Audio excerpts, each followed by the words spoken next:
விஜயை விட அரசியல் அனுபவம் உள்ளவன் நான் தான்.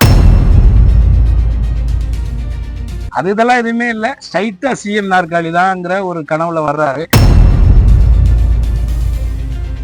இத்தனை ஆண்டு காலம் மத ரீதியாக அடையாளப்படுத்திக் கொள்ளாத நடிகர் விஜய் இன்றைக்கு தன்னை ஒரு கிறிஸ்துவராக அடையாளப்படுத்துவதனுடைய உள்நோக்கம் என்னங்க? அதெல்லாம் பிறந்த இல்லைங்க. நடிகர் நடிகைன்னா பார்க்க கூட்ட வரத்தான் செய்யும். அது ஓட்டாக மாறுதாங்கிறதா இங்க முக்கியமான. சந்திரசேகர் பையன் டைரக்டர் பையன் நடிகனா வரம்புறதுக்கு தகுதி இருக்கும் பொழுது தளபதியாருடைய பையன் அடுத்து அரசியலுக்கு வர்றதுல என்ன தடை இருக்க போகுது? நானே இவ்வளவு கான்பிடண்டா இருக்கும் பொழுது நீங்க தான் ரொம்ப பெரிய ஆளாச்சா, எதுக்கு அப்புறம் ரெண்டு இடத்துல ஒருவேளை இங்க போனா அங்கேயா ரெண்டுமே போயிடும். சிவகங்கை எப்படி தேர்ந்தெடுத்தீங்க? சிவகங்கை மக்களோட உங்களுடைய அறிமுகம் எப்படி இருக்கு? நான் தலைமையில விருப்ப மனு விருப்ப தொகுதியில 5 தொகுதிகள் நான் கொடுத்தேன். அதுல கடைசி தொகுதியாத்தான் நான் சிவகங்கையை கொடுத்தேன். அது கூட காரணம் என்னன்னு கேட்டீங்கன்னா, நான் கடந்த 8 ஆண்டுகளா இங்க சிவகங்கையில இங்க ஒரு தோப்பு ரெடி பண்ணி அதுல விவசாயம் பண்ணிக்கிட்டு இங்கதான் நான் ஒரு ஓட்டு வீடு கட்டிக்கிட்டு இங்கதான் நான் ஒரு 7-8 வருஷமா இருக்கேன். அதனால படப்பிடிப்பு ஷூட்டிங் சென்னையில இல்லாத நேரங்கள்ல அதிகமா நான் இருக்கிறது இங்கதான். இது என்னுடைய கடந்த 7-8 ஆண்டு கால வாழ்க்கை. ஸோ இந்த தருவாயில சரி நமக்கு இங்கதான் இதெல்லாம் இருக்கு, வரப்போக இருக்கும், நிறைய பக்கத்துல சுற்றி இருக்கக்கூடிய எல்லா கிராமங்களுக்கும் நல்லது கெட்டதுக்கு எல்லா சமுதாயத்துக்காரங்களும் நம்மளை கூப்பிடுறாங்க. கல்யாணம், காதுகுத்து, சடங்கு, கோயில் திருவிழா இப்படி எல்லாத்துக்கும் கூப்பிடுறதுனால அது இப்படி போய் பழகுனதுனால எனக்கு இந்த கிராமத்துல இருந்து நம்ம சென்னைக்கு குடியேறினதுனால எனக்கு அந்த கிராம வாழ்க்கை பிடிக்குங்கிறதுக்காக நம்ம இங்க எழுதி கொடுத்தோம். அது தளபதி அவங்க மத சார்பற்ற முற்போக்கு கூட்டணியில அவங்களுடைய கட்சியில எனக்கு அந்த சிவகங்கை ஒதுக்கியிருக்காங்க. குறிப்பா சிவகங்கைக்கு நான் போன அந்த காலங்கள்ல நம்ம பார்க்கும் பொழுது இது சிவகங்கை மாவட்டத்தினுடைய தலைநகரமான ஒரு ஹெட் குவார்டர்ஸா இருந்தாலும் கூட you compare to the near the city like Karaikudi மாதிரி ஒரு ஊரு கூட நம்ம ஒப்பிட்டு பார்க்கும்போது ரொம்ப ரொம்ப ரொம்ப ரொம்ப பின்தங்கி தான் இருக்கு. அதுல ஒன்றும் மாறுபட்ட கருத்து இல்லை. அப்போ ஏன் இதுக்கான காரணங்கள் என்னங்கிற யோசனை எனக்கு சாதாரணமா இருந்துச்சு. பட் இப்ப இறைவனா பார்த்து எனக்கு தளபதி மூலமாக எனக்கு இந்த மக்களுக்கு சேவை செய்யக்கூடிய ஒரு வாய்ப்பை எனக்கு கொடுத்துருக்காருன்னு தான் நான் நினைக்கிறேன். நிச்சயமா நான் காரைக்குடிக்கு நிகராக, காரைக்குடியை தாண்டி ஒரு படி மேலாக சிவகங்கையை வரக்கூடிய 5 ஆண்டுகளில் என்னால தளபதியோட உதவியோடும் மாவட்ட செயலாளர் மற்றும் அமைச்சர் பெரிய கருப்பனுடைய உதவியோடும் என்னால இதை உயர்த்த முடியும் நான் நம்புறேன். காரைக்குடி இருக்கிற எம்பி அவங்க கூட்டணி கட்சியோட எம்பினே இருக்காரு. அவர் காரைக்குடியை டெவலப் பண்ணிட்டாரு, சிவகங்கை டெவலப் பண்ண முடியல. அது கூட்டணினால, அந்த கட்சினால வேணும்னு நினைக்கிறீங்களா? அப்படி இல்லை, அது இருக்கலாம். அது அது கூட்டணி கட்சிகள், கூட்டணி கட்சி இல்ல. எனக்கு கேள்வி கரெக்டா சொல்லுங்க. காரைக்குடியில இங்க இருக்கிற எம்பி அவர்தான் எம்பி, சிவகங்கை மாவட்டத்துக்கு எம்பி கார்த்திக் சார் தான். காரைக்குடியை சேர்ந்த ஒரு பாஸ்தம் ஐயா மத்திய அமைச்சரா இருந்தாங்க முன்னாடி. ஆமா, இருந்திருக்காரு. அப்போ இந்த தொகுதி வளர்ச்சி அடையாம இருக்கு. அதுக்கு காரணம் அவங்க இல்ல. அதாவது ஒரு மக்களுக்கான விழிப்புணர்வு இல்லாம இருக்கலாம் ஒண்ணு. ரெண்டாவது அவர் பாசுமரம் அமைச்சரா இருந்த காலங்கள்ல தான் இங்க ஸ்பைசி சம்பந்தப்பட்ட ஒரு சிட்டியை ஒரு ஸ்கீம் போட்டு டெவலப் பண்ணியிருக்காங்க. பட் அது இன்னும் ஆக்கப்பூர்வம் மக்களுக்கான செயல்பாட்டுக்கு வரலைங்கிறதா. நேற்று நான் போய் பார்த்தேன். நான் நேற்று நான் இன்னும் மக்கள்கிட்ட வாக்கு கேட்க போல. ஆனால் இங்க என்னென்ன இது இருக்கு, எது ஆரம்பிக்கப்பட்டது, எதனால முடங்கி கிடக்கு, அதோட நிலை என்னங்கிறத நான் நேரடியாவே இப்ப யாரோ ஒருத்தவங்க சொல்லி கேட்டு நம்ம போய் பேசுறதை விட களத்துக்கு நம்ம நேரா போய் பார்த்தோம்னா தானே சரியா வரும். அதனால நேற்று நான் அந்த பகுதியில போய் பார்த்தேன். அங்க இருக்கக்கூடிய மிஷினரிஸ் அது இது எல்லாம் ஏன்னா உள்ளுக்குள்ள போக முடியல. நான் ஏற்கனவே நான் ஒரு முறை ஒரு 7-8 ஆண்டுகளுக்கு முன்னாடியே நான் அந்த ஸ்பை சிட்டிக்கு போயிருக்கேன். ஏன்னா அது செயல்படாம இருக்குன்னு சொல்லும் பொழுது ஒருவேளை அதை நான் குத்தகைக்கு எடுத்து நடத்தி அதன் மூலமாக ஏதாவது செய்யலாமான்னு அப்ப எனக்கு ஒரு ஆசை இருந்துச்சு. அதுக்காக நான் அப்ப போனேன். இப்போ நம்ம அந்த வேட்பாளராக நிறுத்தப்படும் பொழுது இப்போ அதோட நிலை என்ன அப்படிங்கிற போய் பார்த்தேன். அவங்க கொண்டு வந்திருக்காங்க, செஞ்சிருக்காங்க. இப்ப நம்ம யாரையும் இதுல போய் குறை சொல்றது நமக்கு நோக்கமோ அதன் மூலமாக நமக்கான விளம்பர வெளிச்சமோ தேவையில்லைன்னு நினைக்கிறேன். என்னை பொறுத்தவரை பிரபாகரன் அவர்கள் சொல்றது மாதிரி சொல்லுக்கு முன் செயல், நம்ம செயல்ல செஞ்சு காட்டுவோங்கிறத நான் நினைக்கிறேன். சட்டமன்ற தொகுதியை பற்றி பிரச்சனைகள் என்னென்ன தகவல் இல்ல, நிறைய மக்களும் சொல்றாங்க. உங்களை மாதிரி பத்திரிகையாளர்களும் நிறைய சுட்டி காட்டியிருக்காங்க. அது எல்லாத்தையுமே நான் ஒரு தொகுப்பா ஒரு கிட்டத்தட்ட இது வரைக்குமே எனக்கு ஒரு 23-24 முக்கியமான வெரி வேல்யூபிள் பாயிண்ட்ஸ் எனக்கு நான் கிடத்து வச்சிருக்கேன். இதைத்தான் நான் மக்கள்கிட்ட பிரச்சாரத்துக்கு நான் எடுத்துட்டு போறேன். இதைத்தான் நான் மக்கள்கிட்ட பிரச்சாரமா எடுத்துட்டு போய் இதைத்தான் நான் வந்து அடுத்து தேர்ந்தெடுக்கப்படக்கூடிய தளபதியான அந்த ஆட்சி உருவாகும் பொழுது அதை தளபதியினுடைய கவனத்தை எடுத்துட்டு போயிட்டு நான் வந்து நிச்சயமா செயல்படுத்த முடியும். நீங்க ஒன்றை மட்டும் புரிஞ்சுக்கணும், மற்ற வேட்பாளருக்கு எனக்கு வித்தியாசம் இருக்கு. நான் ஒரு கூட்டணி கட்சியினுடைய தலைவராக இருக்கிறேன். ஒரு முதலமைச்சரை ஈஸியாக இலகுவாக அணுகக்கூடிய ஒரு வாய்ப்பு யதார்த்தமாகவே எனக்கு இருக்கு. அப்போ நிச்சயமாக ஒரு சிறப்பு ஒரு நட்சத்திர வேட்பாளராக என்னை இந்த ஒரு நட்சத்திர தூதியாக தளபதி அவர்கள் இதை மாற்றியிருக்காங்க. இன்னைக்கு தமிழ்நாடு முழுக்க வந்து இன்றைக்கு சிவகங்கை வந்து ஒரு முக்கியமான ஒரு பார்வையில இருக்கு. அப்படி இருக்கும் பொழுது நிச்சயமாக மக்களுடைய உணர்வுகளை, தேவைகளை, எதிர்கால சந்ததிகளுக்கான மாணவ மாணவிகளுக்கான எதிர்கால திட்டங்களை நம்ம வந்து உடனடியாக நேரடியாக முதல்வர் பார்வையை கொண்டுட்டு போயிட்டு அடுத்து இங்க மாவட்ட செயலாளர் அண்ணன் அமைச்சர் வந்து பெரிய கருப்பனும் எனக்கு வந்து ரொம்ப நட்பா இருக்காங்க, நேர்மையா இருக்காங்க. ஸோ நிச்சயமா என்னால செயல்படுத்த முடியும், நான் முழுமையா நம்புறேன். ஒரு சாதி ரீதியான துன்பம் திமுக ஒன்று ஒரு சமூக நீதி நீங்க இப்ப நிற்கும் பொழுது அந்த வாக்குகள் உங்களை விட்டு தவிர வாய்ப்பு இருக்கா?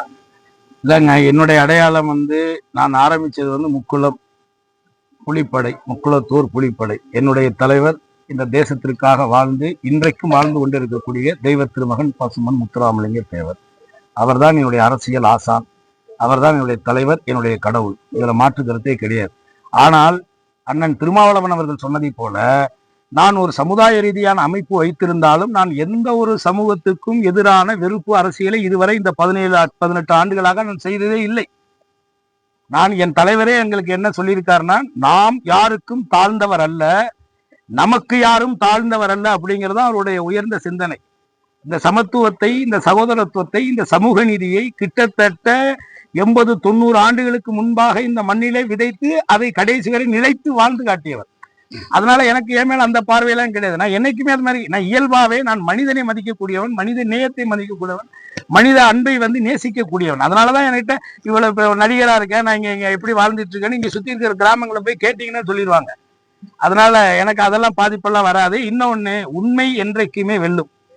நான் அதை நம்புறேன். யதார்த்தமும் உண்மையும் என்னைக்குமே வெல்லும். போலிகள் கொஞ்ச நாள் இருக்கும், அப்புறம் காணாம படப்பிடிப்பு துறையில திரைத்துறையில இருந்து வந்திருக்கீங்க.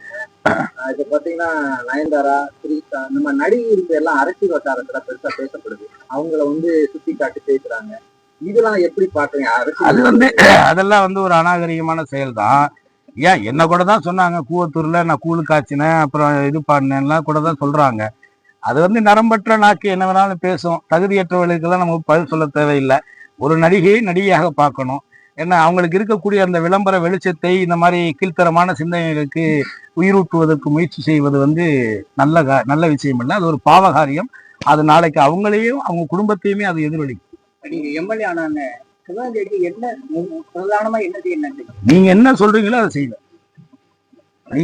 நீங்க தான் மக்கள் பிரதிநிதி, நீங்க தான் மக்கள் ஐயா எங்களுக்கு இது வேணும், அண்ணன் எங்களுக்கு இது வேணும், அண்ணன் இதை எங்களுக்கு செய்யணுங்கிற பொழுது அதற்கான வாய்ப்புகளும் சூழ்நிலைகளும் சரியாக இருக்கும் பட்சத்தில் அதற்கான நிதிகளை நிச்சயமாக முதலமைச்சரிடத்தை, துறை சார்ந்த அமைச்சரிடத்துல பேசி போராடி அதை செய்வேன். இது நடிகர் சக நடிகர் வந்து விஜய், அவங்க வந்து அந்த போட்டியை எப்படி பாக்குறீங்க? இல்ல, அவரு ஒரு கட்சி ஆரம்பிச்சிருக்காரு. அவர் இப்பதான் ஆரம்பிச்சிருக்காரு. இந்த சினிமா படங்கள்ல ஒரு படத்துல சொல்ற மாதிரி, இந்த காதல் படத்துல சொல்ற மாதிரி இந்த சின்ன கேரக்டர், டாக்டர் கேரக்டர், வெளிநாட்டு மாப்பிள்ளை கேரக்டர், இல்ல ஒரு நண்பன், உயிர் நண்பன் கேரக்டர், அது மாதிரிலாம் அதெல்லாம் கிடையாது. ஸ்ட்ரைட்டா நம்ம வந்து ஹீரோ தான் சொல்லுவாங்க. அந்த மாதிரி அவர் வந்து இதெல்லாம் எதுவுமே இல்லை, ஸ்ட்ரைட்டா சிஎம் நாற்காலி தான்ங்கிற ஒரு கனவுல வர்றாரு. அது வந்து எந்த அளவுக்கு அதுக்கு மக்கள் அங்கீகாரம் கொடுப்பாங்க அப்படிங்கிறது ஒரு மிகப்பெரிய கேள்வி. ஏன்னா இந்த தமிழகம் வரலாறு, ஏன்னா உலகத்திற்கே தொன்மையான ஒரு நாகரிக வாழ்க்கையை கற்றுக் கொடுத்த ஒரு பேரினம் இது, ஒரு தேசிய இனம். ஸோ இந்த இனத்துல இந்த மாதிரியான ஒரு நகைச்சுவை காட்சிகள் நடக்குது. இது மாதிரி நிறைய நடந்திருக்கும். அதனுடைய ஒரு பகுதியாக தான் அதை பார்க்குறேன். அவர் ஒரு நட்சத்திரம், ஒரு பெரிய நட்சத்திரமா இருக்கிறனால நிச்சயமாக மக்களிடத்துல அவருக்கு வந்து ஒரு அங்கீகாரம் இருக்கும், ஒரு நடிகரா பிடிச்சிருக்கும். இப்ப என்னையே 100 பேருக்கு பிடிக்குதுன்னா அவரை ஒரு 1000 பேருக்கு பிடிக்காமையா இருக்கும். அதுல ஒன்றும் மாற்று கருத்து இல்லை. ஆனால் அந்த புகழை வைத்து இத்தனை ஆண்டு காலம் நீங்கள் இந்த தமிழகத்திற்கும், தமிழ் சார்ந்த மக்களுக்கும், தமிழுடைய பிரச்சனைகளுக்கும் எதுக்கு நீங்க முன்னெடுத்து வந்தீங்க, எதுக்கு களத்துல வந்து நின்னீங்க? அட்டண்டன்ஸ் நான் போட்டேங்கிறது மட்டுமே இங்க வந்து சரியா வராது. நீ 100% அட்டண்டன்ஸ் போட்டீங்களா நீங்கிறது ரொம்ப ரொம்ப முக்கியமானது. அதுலயும் முக்கியமான பிரச்சனைகள் நீங்க என்ன பண்ணீங்க அப்படிங்கிற ஒரு கேள்வி எல்லாம் இருக்கு. இதுவரைக்கும் நான் வெளிப்படையாவே கேட்கிறேன், இத்தனை ஆண்டு காலம் 33 34 வருஷம் சினிமால இருந்த நீங்க வந்து எங்கேயாவது உங்களை எனக்கு விஜய்னு தான் தெரியும். தமிழிசை மாதிரி ஹெச் ராஜா மாதிரியான ஆட்கள் தான் உங்களை வந்து மத ரீதியாக உங்களை தனிமைப்படுத்துவதற்காக ஜோசப் விஜய்ன்னு சொல்லிட்டு இருந்தாங்க. ஆனா இன்னைக்கு நீங்க தேர்தல்னு வந்ததுக்கு பிறகு நீங்க ஜோசப் விஜய்னு உங்களை அடையாளப்படுத்துகிறீங்க. அப்போ உங்களுடைய நோக்கம் என்னவாக இருக்கு? எவ்வளவு குறுகிய சிந்தனையாக இருக்கு. இத்தனை ஆண்டு காலம் மத ரீதியாக அடையாளப்படுத்திக் கொள்ளாத நடிகர் விஜய் இன்றைக்கு தன்னை ஒரு கிறிஸ்துவராக அடையாளப்படுத்துவதனுடைய உள்நோக்கம் என்னங்கிற கேள்வி மக்கள் கேட்கிறாங்கல்ல. அப்ப அந்த மக்களுடைய வாக்குகளை பெறுவதற்காக நீங்க இப்படி சொல்றீங்களான்னு கேட்கிறாங்க மக்கள். அப்ப அதே மக்கள் என்ன கேட்கிறாங்க, இத்தனை ஆண்டு காலங்களாக இருந்த நீங்கள் ஒரு நாளாவது இந்த கிறிஸ்துவம் சார்ந்த மத நல்லிணக்க விழாக்கள்லயோ இல்ல ஏதாவது ஒரு வழிபாட்டு தலத்திலேயோ இல்ல ஏதாவது ஒரு பண்டிகை காலங்கள்லயோ அந்த மக்களுக்கு ஏதாவது வாழ்த்துக்களை சொல்லியிருக்கீங்களா? இல்ல அந்த மக்களோடாவது நீங்க எங்கேயா நின்றுருக்கீங்களான்னு ஒரு கேள்வி கேட்கிறாங்க. அதே மக்கள் என்ன கேட்கிறாங்கன்னா, சரி இப்ப இவர் ஜோசப் விஜய்னு தன்னை அடையாளம் காட்டுறாரு, அவங்களுடைய அப்பா சந்திரசேகர் இயக்குனர் வந்து கொஞ்ச நாளைக்கு முன்னாடிதான் நான் தாய் மதத்துக்கு திரும்பி விட்டேன்னு வேற சொல்லி இருக்கிறாரு. இது என்ன அவங்களுக்குள்ளே அவங்க அப்பா ஒரு மதம் பையன் ஒரு மதம்னு பயங்கர குழப்பமா இருக்கு. அப்ப பாஜக செய்யக்கூடிய மத அரசியலை விட மோசமான அரசியலாக இது இருக்குதே அப்படிங்கிற கேள்வியை மக்கள் கேட்கிறாங்க. அந்த மக்களுக்கு நான் பதில் சொல்ல முடியாது. அவர் சார்பா அவர் தான் பதில் சொல்லணும். அவர் தான் அதுக்கு பதில் சொல்லணும். முதல்வர் போகும்போது முதல்வரும் போயிருக்காரு, அதே டயத்துல விஜயும் போயிருக்காரு அடுத்த நாள். ஆனா முதல்வரை காட்டிலும் விஜய்க்கு வந்து அதிகமான கூட்டம் நிறைய செய்தித்தாள் எல்லாம் போட்டிருந்தீங்க. அது மட்டும் அதை எப்படி பாக்க? அதாவதுங்க, பலாப்பழம் வச்சீங்கன்னா ஈ மொக்கத்தான் செய்யும். பலாப்பழத்தை ரோட்ல வச்சீங்கன்னா ஈ மொக்கத்தான் செய்யும். அதே நீங்க ஒரு கண்ணாடி கூண்டுக்குள்ள வச்சீங்கன்னா ஈ வெளியில தான் நிற்கும். புரியுதுங்களா? ஒரு நடிகர்னா வேடிக்கை பார்க்க 4 பேர் வரத்தான் செய்வோம். என்ன அது மக்களுடைய இயல்பு. அதனால மக்களை குறை சொல்ல முடியுமா? இப்ப கேரளாவில் பார்த்துக்கிட்டீங்கன்னா பக்கத்து மாநிலம் கேரளாவில் ஒரு நடிகர் போவாங்க, நடிகை போவாங்க, பார்ப்பாங்க, ஹலோ ஹாய் என்ன எங்கண்ணே ஹலோ கண்டு அந்த படம் இவ்வளவுதான். இங்க சாகுறான் பைக்ல போய் விழுகுறான், கூட்டத்துல நெரிசல்ல சாகுறான், செத்ததுக்கு அப்புறம் என்ன புள்ள போனா இன்னொரு புள்ள பெத்துக்கலாங்கிறான். இதெல்லாம் நம்ம தமிழ்நாட்டினுடைய ஆச்சரியங்க. அதனால நீங்க அதை நீங்க பெருசா பண்ண தேவை. அப்ப இந்த ஆம்புலன்ஸுங்கிற காமெடி வந்து ஏற்கனவே இபிஎஸ்சி ரெகுலரா செய்யற காமெடி தான் அது. ஏன்னா அந்த மாதிரி அவர் பண்ணிட்டு இருக்க காமெடி அன்னைக்கு கூட அன்னைக்கு பிரச்சாரத்துக்கு வந்துட்டு போற வழியில பாவம் ஒரு சின்ன பையன், இள வயசு பையன், ஒரு 23-24 வயசு பையல ஒரு முத்திரையர் சமூகத்தை சார்ந்த ஒரு பையல அடிச்சு சாகடிச்சிட்டு நிக்காம கூட போயிட்டாங்கன்னு சொன்னாங்க. நான் கூட ஆஸ்பத்திரி போனேன். அப்புறம் அதை வந்து நம்ம இதை வச்சுட்டு அரசியல் பண்றவங்க கீழ்த்தரமா பேசிடுவான்னு சொல்லி நான் திரும்பி வந்துட்டு இருந்தோம். முதல்வருக்கு வரல. எந்த கூட்டம்? அவர் சொந்த தொகுதியில அந்த கூட்டம் வரல. ஏங்க இப்போ கூட்டம் ஓட்டு தாங்க வாங்கணும். கூட்டத்தை காட்டி என்ன பண்ண போறீங்க? இப்ப கூட்டத்தை காட்டி என்ன பண்ண போறீங்க? நான் தான் முதலே சொல்லிட்டேன், கரகாட்டத்துக்கு கூட கூட்டம் வருதுங்க. கரகாட்டம் இருக்குல்ல, நம்ம லோக்கல்ல கரகாட்டம் ஆரம்பில அதுக்கு கூட பாக்குறதுக்கு கூட்டம் வருது. அப்ப அந்த கரகாட்டத்துல ஃபேமஸா இருக்கக்கூடிய நடனம் ஆடக்கூடிய அந்த பெண்களை பார்க்க இவ்வளவு கூட்டம் வரும்போது, அதே இடத்துல ஒரு நீங்க சொல்ற ஒரு நடிகை, நல்ல உச்சத்துல இருக்கக்கூடிய நடிகை வந்து அதே கரகாட்டத்தை வந்து அங்க ஆடுனாங்கன்னா அதுக்கு எவ்வளவு கூட்டம் வரும்? அப்ப நீங்க பாரம்பரியமா இத்தனை வருஷமா ஆடிக்கிட்டு இருக்கு இந்த நாட்டிய நடன பெண்மணியை பார்க்க வந்த கூட்டத்தை விட நடிகை வந்தவொடனே இவ்வளவு பெரிய கூட்டம் வந்துருச்சு அப்படின்னு மிகைப்பா பேசினா இது என்ன இது? அதெல்லாம் பிறந்த இல்லைங்க. நடிகைன்னா பார்க்க கூட்டம் வரத்தான் செய்யும். அது ஓட்டாக மாறுதாங்கிறதா இங்க முக்கியமான கேள்வி. ஆமா ஆமா. அதே மாதிரி வந்து காங்கிரஸ் அவங்களுக்கு கிடைக்காம மக்கள்கிட்ட வந்து உங்களோட வரவேற்பு இருக்கு. அதே மாதிரி கூட்டணி கட்சிகள் உங்களுக்கு வந்து எப்படி ஒத்துழைப்பு கொடுக்குறாங்க? இல்ல அதெல்லாம் மாவட்ட செயலாளர், அமைச்சர் பெரியப்பனுடைய முழு ஒத்துழைப்பு எனக்கு இருக்கு. அடுத்து தளபதியார்கள் அவர்கள் எனக்கிட்ட அந்த வாய்ப்பை கொடுத்து நான் அன்னைக்கு கடைசியா அந்த தேநீர் இது நடத்தி அந்த அனைத்து மதசார்பற்ற கூட்டணி தலைவர்கள் எல்லாம் சந்திச்சு அன்னைக்கு பேசும் பொழுது என்கிட்ட கூப்பிட்டு ஜெயிச்சுட்டு வாங்க கருணாஸ் அப்படின்னு சொல்லிதான் அனுப்பிச்சிருக்கிறாரு. நான் இந்த மண்ணை நம்புறேங்க. இது நான் சொல்றேன், அடிக்கடி சொல்றதா, வரலாற்றிலேயே வெள்ளையர்களிடம் இழந்த மண்ணை மீட்டெடுத்த பெருமை கொண்ட மண் உலகத்திலேயே இந்த சிவகங்கை மட்டும்தான். குறிப்பா இந்தியாவிலேயே வெள்ளையர்களிடம் இழந்த மண்ணை மீட்டெடுத்த பெருமை இந்த சிவகங்கை மண்ணுக்கு மட்டும்தான் இருக்கு.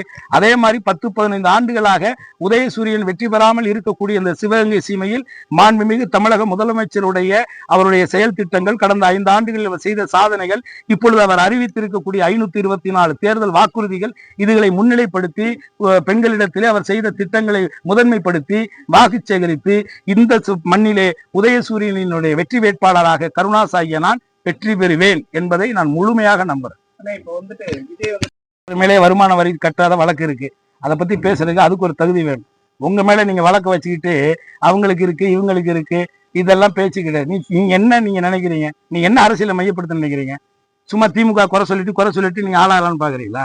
இது ஒரு அரசியல்? அது இதெல்லாம் ஒரு மட்டமான அரசியலுங்க. வந்து இப்ப நேத்து அன்னைக்கு வந்து முதலமைச்சர் ஒரு 4 வருஷம் கும்பிட்டு விழுந்து முதலமைச்சரானவர் வந்து இங்க வாக்கு சேகரிக்க வர்றாரு. வேணா ஆம்புலன்ஸை உள்ள வர்றாங்க, உள்ள விட்டு இதை பண்றாங்க. அடிபட்டவனை தூக்குறதுக்கு ஆம்புலன்ஸ் போத்தானே செய்யும். என்ன மட்டமான அரசியல்? சும்மா ஒரு எதிர்கட்சி குறை சொல்லுங்க, நியாயமா ஆதாரமா கரெக்டா ப்ராப்பரா சொல்லுங்க ஒரு விஷயத்த. நீங்க திட்டமிட்டு பாருங்க. கரூர்ல இருந்து இவங்க ஷூட்டிங் எடுக்கிறதுக்கு டிராமா பண்ணி கடைசி அத்தனை பேரை சாகடிச்சுட்டு தொடர்ச்சியா செய்யற ஒரு காரியத்துக்கு வந்து சும்மா அரசாங்கத்தை குறை சொல்லி டிஎம்கே குறை சொல்றது, முதலமைச்சரை குறை சொல்றது தப்புன்னா நானே சொல்லுவாங்க. இதுல என்னங்க இருக்கு? நம்ம என்ன இதை வச்சு பொழப்பு நடத்துறதுக்காக வந்திருக்கோம்?